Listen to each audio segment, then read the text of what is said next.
To the Point with Michael Williams. Good morning and welcome. We hope you and your family are safe and well. We welcome Republican Congressman Brian Mast, representing Martin, St. Lucie, and parts of Palm Beach County, to our broadcast this day to talk about the coronavirus crisis and the response. Congressman, thank you for being with us. We appreciate it very much. Talk about the growing and burgeoning discussion about reopening our economy. What are your thoughts? Where do you stand? What are the cautions and the warnings that you have? No, President has obviously come out with phased approaches to doing this, from where people might normally congregate, like a restaurant or a movie theater, to schools and things like that. He's come out with different parameters, which we could get into details if you want. Those can be read online. But I think one of the most important things that we talk about here is the fact that the world has changed for all of us in terms of our ability to go out there and assess our personal risk, and all of the doctors out there going out there and informing everybody of the personal risk. So I think we all have a better grasp of how we handle that for ourselves. Do we have a protective mask on our face? How do we wash our hands and the surfaces around us? How close do we get to people? And I think that allows us to deal with this reopening in a much better way than if we were having this conversation, let's say, 5 weeks ago. Are we moving too quickly? My opinion is that we are not moving into this too quickly. I think that this is something, as I just said, I think we're all a great deal more educated in terms of how we deal with this. But I think we look at what is the divide between those in the medical community, not a divide, but the difference in how we analyze things, those in the medical community versus those of us just as American citizens. Our doctors go out there and they tell us things all the time about risk. Hey, don't smoke, don't drink too much, don't eat too much bacon, you're in the military, guess what? They told me jumping out of airplanes could be dangerous and it could hurt my health. At the same time, though, we all still have jobs to do. We have things that we have to go out there and get done. Congress is no different. You're no different. We have to go out there and be able to assess the risk for ourselves, the risk that we're posing to other people that we're going to come in contact with, like our loved ones. You have an older father. I have an older father. So what is that risk that we're posing to others? And then mitigate it as best we can, but do what we do. Always continue to get the job done. And that's what this is about. Conversely, Congressman, what do you say to those, and we're seeing a growing cry in some states from people who are complaining about what they call government overreach in terms of the social distancing? So you certainly have the concern that people legitimately have about their livelihoods, but what would you also caution those who are tugging at the bit, understandably, but are complaining this is overreach? Talk about the balance of thinking that we all have to have, as difficult as it is right now.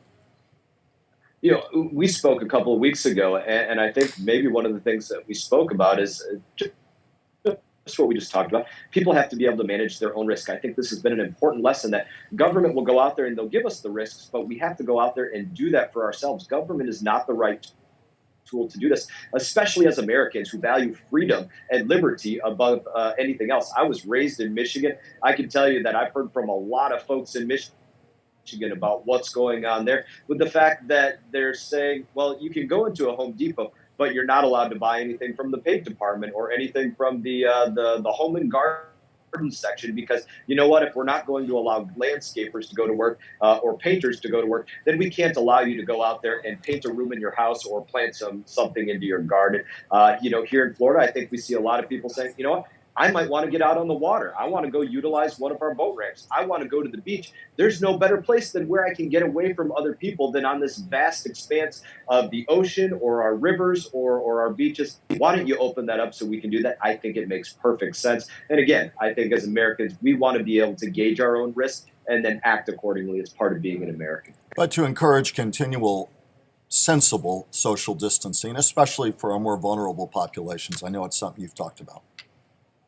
Yeah, look, my background, bomb technician. The way that I would protect myself from a bomb was very similar to the way that I would protect myself from coronavirus. In the military, I called it TDS, time, distance, and shielding. How much time was I going to spend on top of that explosive device? The more time in front of it, the more at risk I was. What was my distance from it, right? If I was 1 foot in front of that explosive device, I was at higher risk than if I was 6 feet away working on it with something that would allow me to work from distance. Same thing with coronavirus. And then shielding. Do I have a mask over my face? Am I wearing some kind of buff like what my kids would bring to camp or other places, which I'm doing when I'm when I'm out in public places, just to put that physical barrier between myself getting germs into my ear, nose, and throat, and me not spreading those things to other people's ear, nose, and throat. And those are things that we are, as a population, are so much more educated in today than we were even just a couple of weeks ago. And I think that bodes really, really well. I'd give you one other quick point. I've been on the phone with numerous of our hospitals already this morning, yesterday, and in the weeks previous. And they're telling me they are absolutely seeing a flattening of the curve. They're telling me that some of their stockpiles on protective gear are getting, increased, that they have enough to make sure that even if somebody is coming in, not necessarily for COVID-19, but they're a patient for whatever, that both the healthcare providers have a mask and all of the people coming into those medical centers have a mask. Now there's different parameters in different medical centers. I don't want to speak for all of them in giving some of those things, but these are the things that I'm hearing from different medical centers in our area. Governor DeSantis following the White House lead, talking about his own plans to reopen Florida. But for your constituency here in the Treasure Coast and part of the Palm Beaches, should we have a cautionary note that reopening may look different than it will look in more rural parts of North Florida, at least at the outset? I don't think that that's a question, even for the way that we go out there and do things in our own lives. If I go to the grocery store, or I go into a home goods store or something else like that, I am going to act differently. I'm going to have a protective barrier over my mouth, at least for a little while into the future. My kids are going to have that as well. That's just something that I'm doing to manage it myself. I think we are going to see that. I think as you look in higher areas of population, you're going to see the space in, as you pointed to, differently than what you're going to see it in some rural areas of population. I don't think that's a question at all. Let's talk about pocketbook concerns. I know they've been of great concern to you. Obviously, Congress does not run the Florida unemployment system, but you've certainly, I know, heard from constituents who've been furious, been upset, frustrated that the Florida unemployment benefit system has been a mess up until recently. The governor now focusing a lot of effort on that. What, from your point of view, can you all do beyond putting some additional pressure and focus on that, as some of your Democratic colleagues have done, to say, let's get our act together in the year 2020, get the computers up and running, get those benefits out to Floridians? What do you say to those you represent who are frustrated with the Florida system? Again, it's a state system, but in your role in Congress, Yeah. what can you do? So a couple of things. One, we have a number that was tweeted out yesterday from the new director of this agency that it took my breath away when I heard the number. I literally couldn't believe what I was hearing when he tweeted out, or what I was reading, when he tweeted out saying they've had roughly 825,000 claims for unemployment over the last, whatever the period was he was referencing, and they had processed about 35,000 of them. My jaw dropped when I heard that. I couldn't believe that was the lag that was going on here. Now, as what my office has been doing on this front for unemployment is a number of things. Every person that reaches out to my office, we deal on a case-by-case basis. There's no mass email that gets sent out to anybody in any kind of way like that. We reach out for each individual to that office of unemployment. They don't fall under my jurisdiction, so to some degree, we're at the mercy of them to call me back so we can say, what's going on with this person's case? Why aren't they hearing anything? How do we keep them from being in the dark? We're sending a spreadsheet to that office on a daily basis. We have been for several weeks, saying these are the calls that we got in today. These are the specific problems. Please let us know what is your follow-up going to be with them. The previous director of that administration, of that agency, I've been on the phone with numerous times a week asking what's up with this person's case or this person's case or this person's case. The last thing that I'll give you on this is the governor. I spoke to the governor a couple days ago, and here was the request that I made to him. I said, Governor, my office is getting all of these calls every day.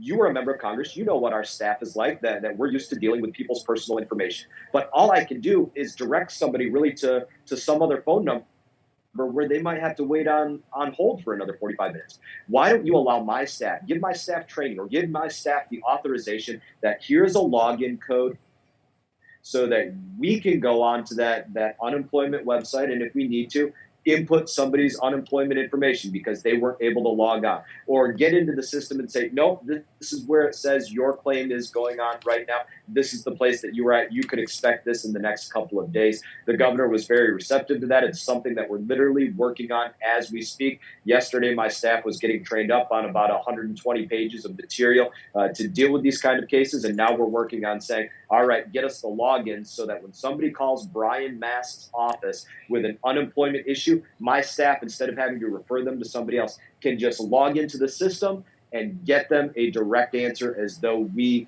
managed and worked for that agency ourselves. That's just one of the ways that we're trying to work on it. And if it's successful, I think you'd see all members of Congress and people from state houses to state senators to mayor's offices trying to assist in the exact same way. Congressman, what about help for farmers? I know you expressed concern about that early in the week. Farmers are being hammered, agriculture in Florida and around the country. What specific help are you trying to make sure we're offering them? Devastated. These, our agriculture across the spectrum. One of the things that I've set up today, I want to say that the call is at about 2:00 today. So if there's, I know we're recording this, but there's a call going on for all of our agriculture people, with the Undersecretary of Agriculture at the federal level, at the Department of Agriculture, that I put together specifically so these people can speak to that agency directly and say, these are the crops that we're having to go out there and plow under. These are the food items like dairy and other that we're having to just let go out into a drain or a field. This is what's happening. This is a way that we could better address this. Please stop bringing in these products from Mexico or from Peru or from somewhere else. This is happening as we speak. We're trying to get all of those agriculture folks in our area the opportunity to directly voice what's going on with them to the Department of Agriculture, and hopefully they respond in the most appropriate way. Our president hasn't had a problem in the past with doing things like tariffs and other things to say, put America first, put America's jobs first. Let's make sure that we put America's agriculture industry first as well. The Paycheck Protection Program ran out of money at the federal level. Small Business Administration, about $350 billion in loans. As we speak right now, it's not been refunded, and even when it was funded, people had trouble getting through. Democrats argue they want more in there for hospitals and other things, and that it's a logjam between Republicans and Democrats on refunding it. What can you say about the small business loans coming from Congress to help many of your constituents here? Are we going to get the funding, get rid of the debate between Republicans and Democrats, and how quickly do you think we can reauthorize more money and get that to some of your constituents with small businesses who are hurting so badly? First thing I would just simply say is I'm sorry. And I couldn't mean that more seriously. I am literally embarrassed that I'm sitting in an office in Stuart, Florida, talking to you instead of the halls of Congress in Washington, D.C. This was a ridiculously predictable problem that I was messaging a week ago that, hey, this is going to run out. Congress needs to be in session. We're not up there. This is the nature of duty, that we understand that there are risks, but we still go and we get the job done anyways. And it didn't happen. And I'm sorry to every one of you out there that is a small business owner that has now had to hear that the Paycheck Protection Program loans have unfortunately run out of the dollars that have been authorized for that program. I absolutely believe that Congress will get more dollars into that program, another $200 billion or $300 billion into that program, and more if need be. I am absolutely committed to making sure that anybody that is a small business owner doesn't have to be told, sorry, you weren't the first 10 people in line, you're SOL, tough luck. That shouldn't be the case. I'm committed to making sure that happens. As I said, I couldn't be more embarrassed that Congress isn't in session working on this.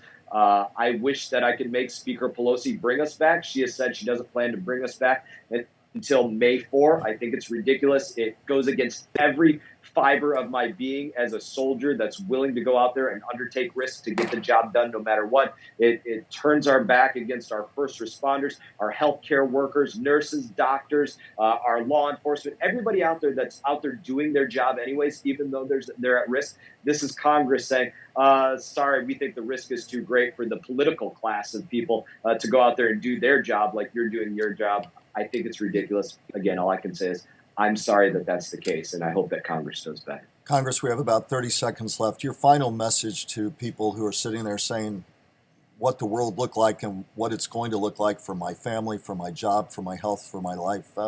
What do you say to people? All of our compass bearings have been thrown off. I just gave you a rant. I'm going to give you something hopeful. We're Americans. We overcome challenges. This is what we do. It's what defines us as a people. Our grit, our determination, our willingness to come together, the way we come together in times of trial. This is going to be no different. We are going to come to the bigger the challenge, the bigger the way we come together. We're going to come together better in the end of this. I've been proud of this community, the way we've come together. Let's keep doing it. Let's show the world who citizens of the United States of America are and why this is the greatest place on earth. And I think that's what's going to happen. That's the way that I want to head it, because that's what's going to happen. Congressman Brian Mast, thank you so much for taking time to join us. Again, that was Congressman Mast joining us from his Stewart office as we continue to sample opinion from Republican and Democratic leaders and others in our community seeking answers for you. Up next, our roundtable. Please stay with us.